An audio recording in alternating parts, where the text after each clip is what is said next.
Et on parle environnement à présent, valoriser les déchets au travers de l'upcycling.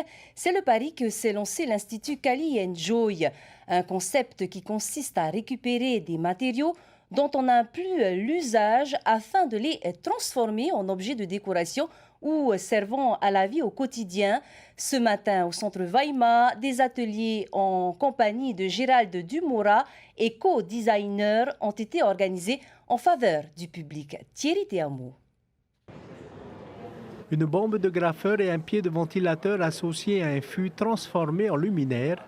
Ici, des boîtes de conserve pour donner l'heure ou une bonbonne de gaz changée en fauteuil pour enfants. Ces objets incarnent l'upcycling, l'art de valoriser les déchets. Je voulais créer des objets un peu artistiques, un petit peu nouveaux et décalés. Et au bord de la route, il y a toujours beaucoup de déchets, quoi. Et au fur et à mesure, l'idée, c'était, j'ai trouvé au début un cadre de vélo qui était en bon état mais qui était jeté, etc. Et ça a commencé comme ça, à ramasser des choses petit à petit et à trouver des idées de qu'est-ce qu'on pouvait faire avec. Connue dans la transformation des produits agricoles à Reiatea, Nathalie se lance aujourd'hui un nouveau défi, celui de remplacer les éponges par des tawashi, ces petites éponges japonaises.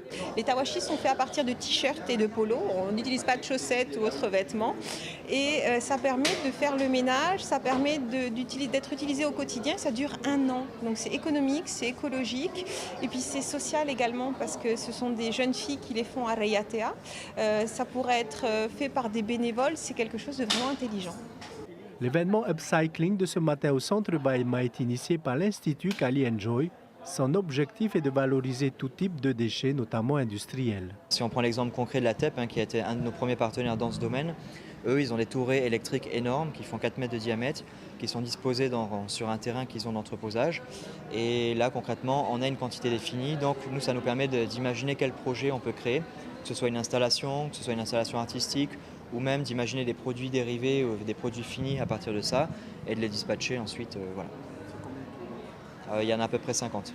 Gérald Dumora, éco-designer du collectif Vortex venu de Métropole, a animé plusieurs ateliers de création avec le public.